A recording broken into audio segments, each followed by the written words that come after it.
Vamos aí a mais uma aula de cálculo, né? Essa aqui é a aula 12, tratando aí de integrais definidas e cálculo de áreas. Eu sou a professora Elaine Ladislau, da Universidade do Estado do Amazonas. E para quem gostar aí do vídeo, não esqueça de deixar o seu like, ou mesmo ativar o sininho para acompanhar aí as outras aulas, tá bom?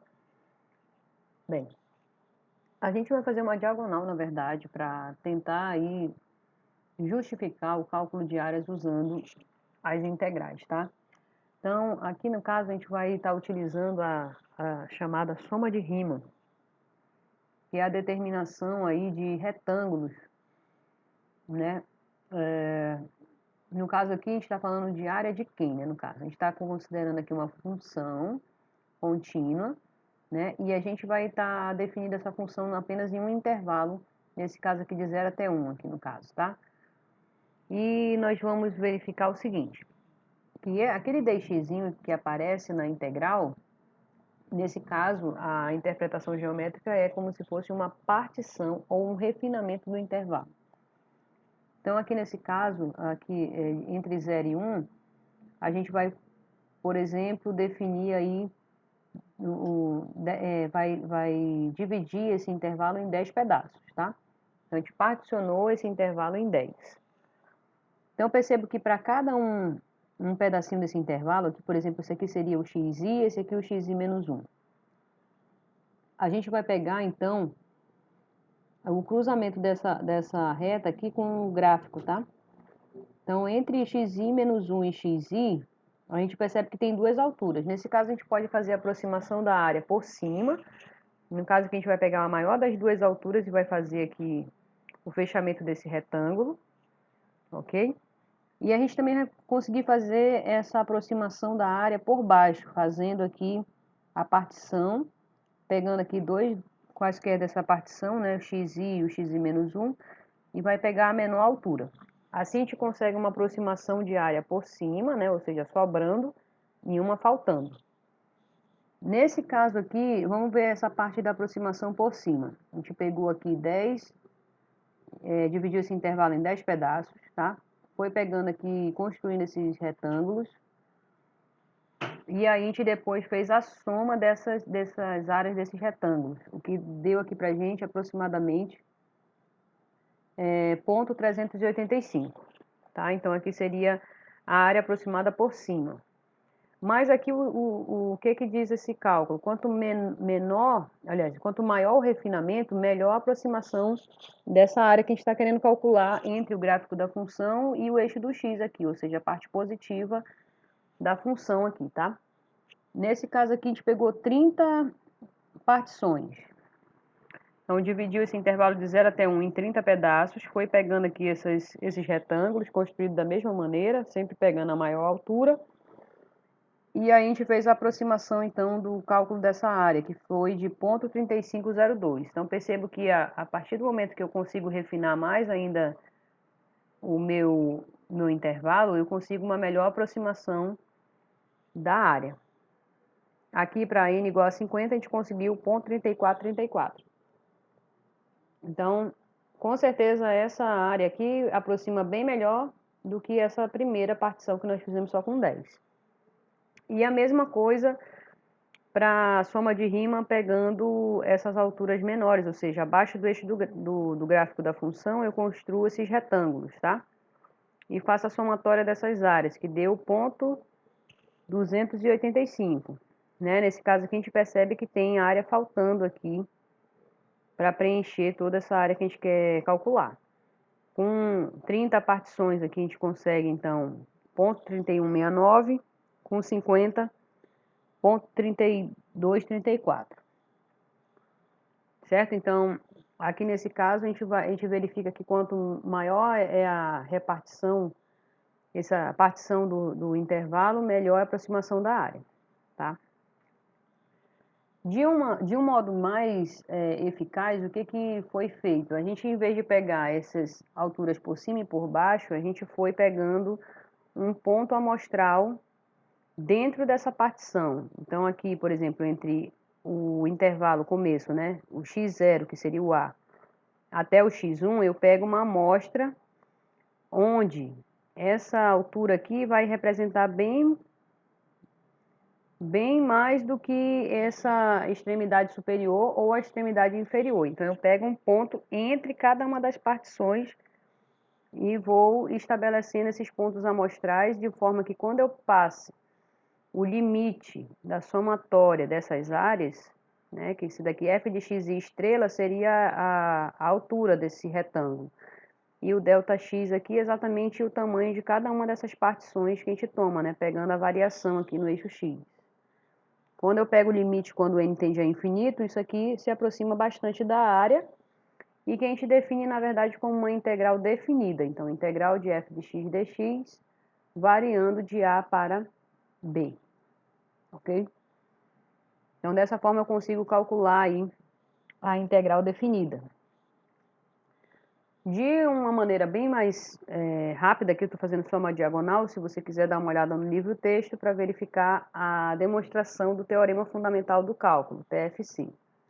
Essa integral definida que a gente acabou de ver, ela vai ser calculada da seguinte maneira. A gente vai calcular a primitiva dessa função, como a gente fez no vídeo anterior, né? A gente calcula a primitiva dessa função, só que agora, em vez de acrescentar aquela constante, a gente vai, ao invés disso, aplicar esses extremos aqui. Então, percebo que na integral definida, esses extremos aqui agora assumem o ponto inicial do intervalo e o ponto final do intervalo.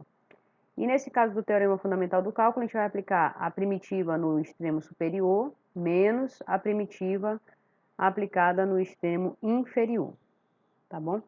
Então, isso é o que consegue aproximar o cálculo de áreas aí do real.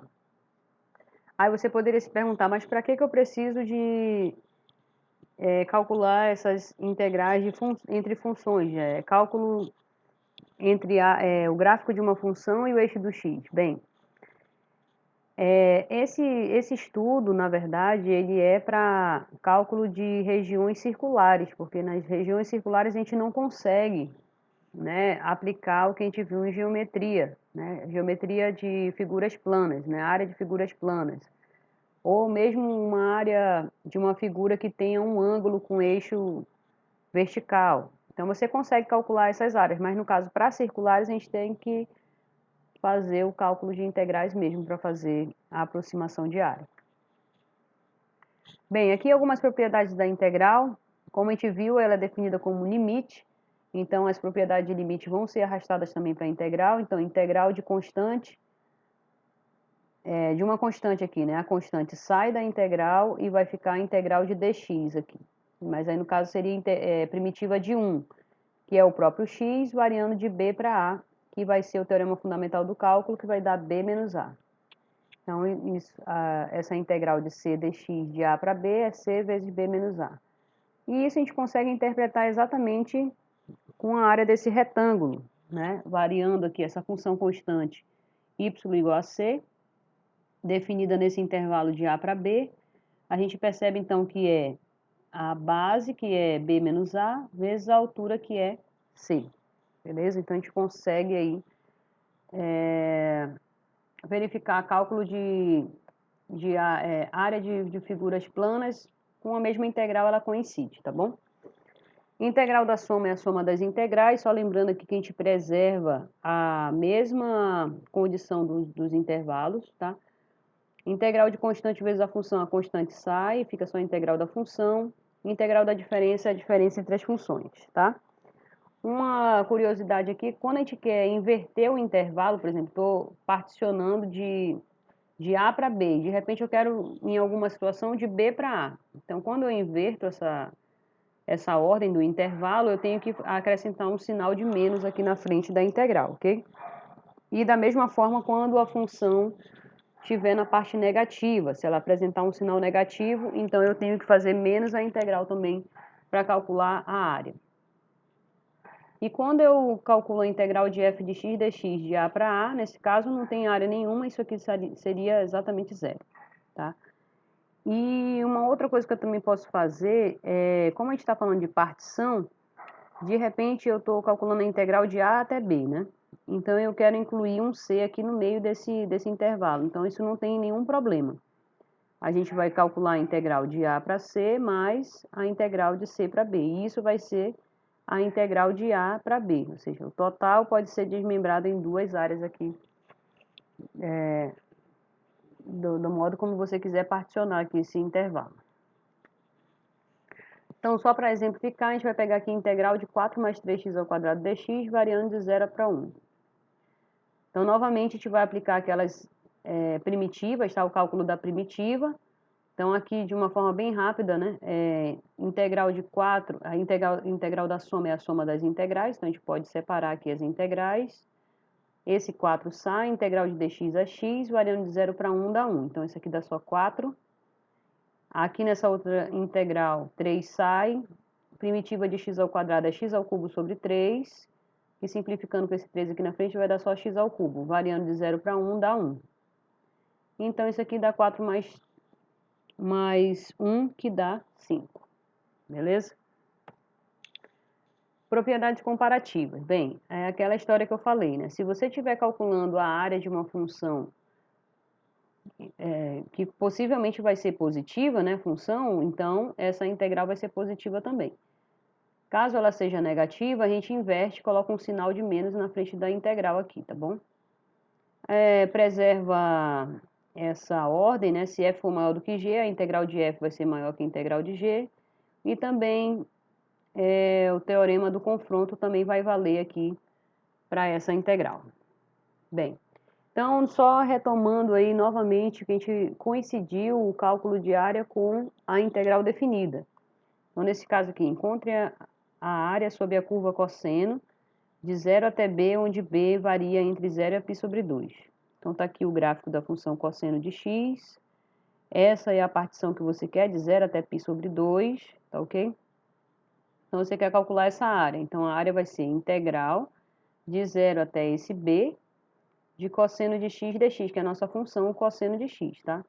Quem é a primitiva do cosseno? É o seno de 0 até b. Aplica o teorema fundamental do cálculo, vai ficar seno de x quando x for b, vai dar seno de b, menos seno de x quando x for 0, dá seno de 0, mas seno de 0 é 0, então isso aqui vai dar só seno de b.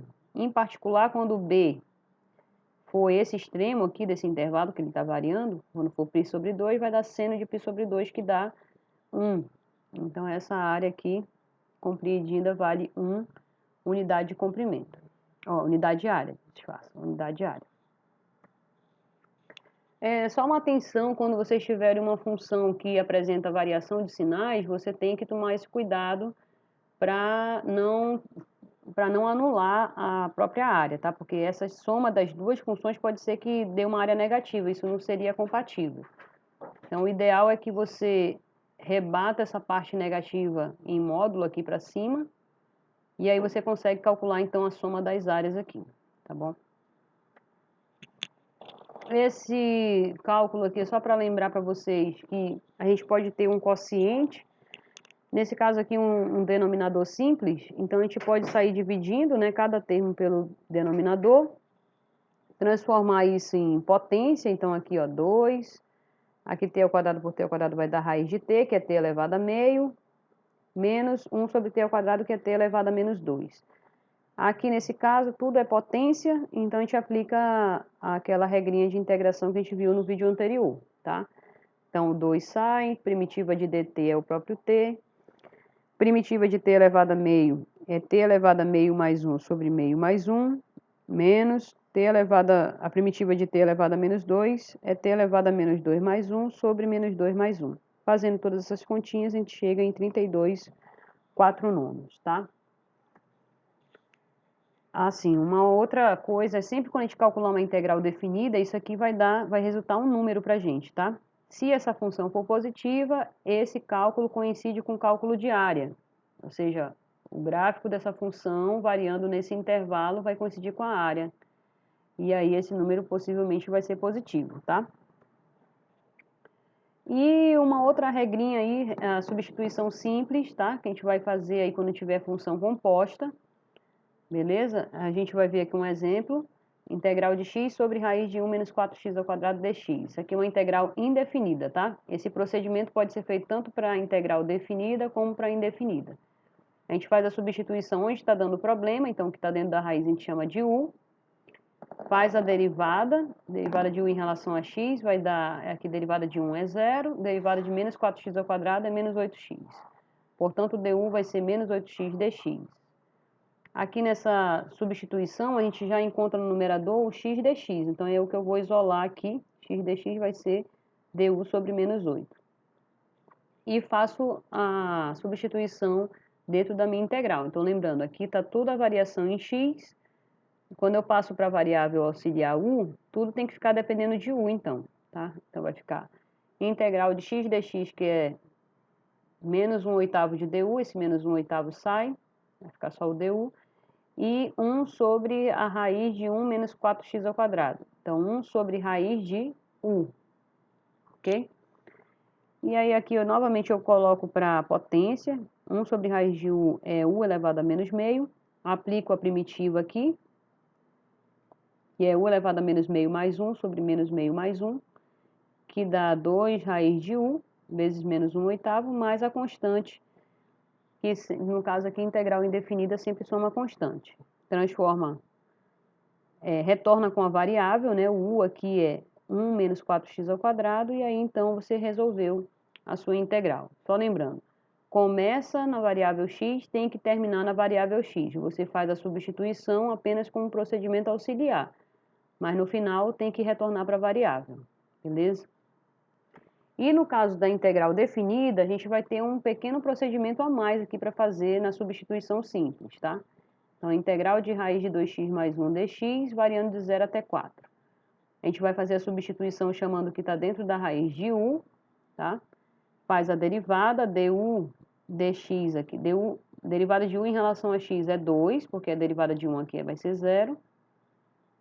Então, du igual a 2 dx, portanto, o dx vai ser meio de du, tá?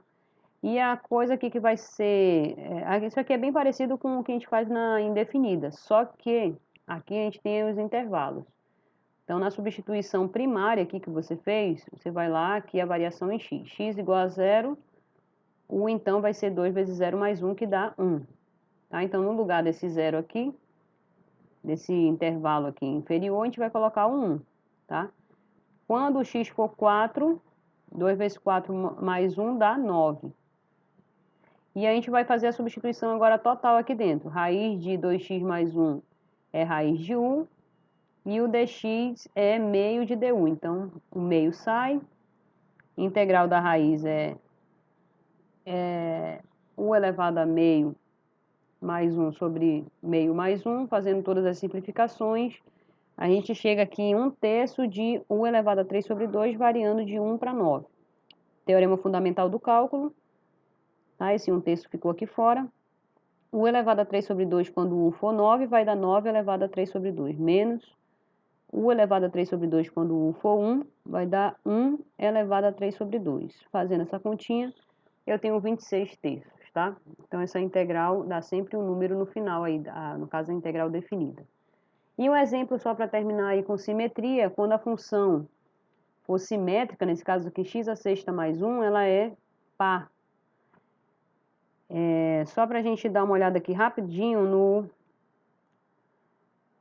no GeoGebra, a gente plota aqui o gráfico da x à sexta mais 1, a gente percebe então que o gráfico ali é simétrico, tá? Então, de menos 2 até 2, a gente percebe que essa aqui é a mesma área que essa. Então, a gente pode simplesmente fazer o quê? Em vez de calcular de menos 2 até 2, a gente faz 2 vezes a integral de 0 até 2 da integral de x à sexta mais 1, tá?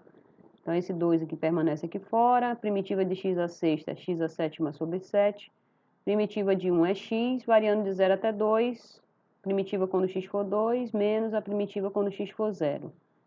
Isso vai dar 284 sobre 7, beleza? Então, sempre que a função for par, definida no intervalo simétrico, a gente vai fazer 2 vezes a integral de 0 até a dessa mesma função. Caso a função seja ímpar, né, significa que tem um pedaço positivo e um pedaço negativo. Então, como é a mesma porção, a gente vai somar essas duas, então, como tem sinal diferente, vai dar 0. Bem, pessoal, essencialmente seguir aí o Stuart, tá? Cálculo volume 1, e também tem mais coisas aí falando aí no Guidorize. Boa aula a todos.